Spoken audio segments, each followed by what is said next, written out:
யாரா முதல்ல அதிகமா லஞ்சம் வாங்குறான்னு பாத்தீங்கன்னா கலைஞரோட ஆட்சி காலத்துல தான்.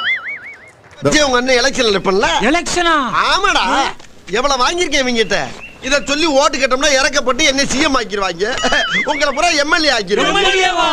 இந்த ஸ்டெர்லைட் ஆலை தூத்துக்குடியில அது ஒரு மிக பிரச்சனையா போயிட்டு இருக்கு. அந்த பகுதி தூத்துக்குடியில் இருக்கக்கூடிய பகுதி மக்கள் உடல்நலம் பாதிக்கப்படுது, எனவே அது திறக்கப்படக்கூடாது, அது செயல்படக்கூடாது என்று தொடர்ந்து போராடினாங்க. மக்கள் உண்மையை தெரிஞ்சுக்கணும், கொஞ்சம் பாருங்க.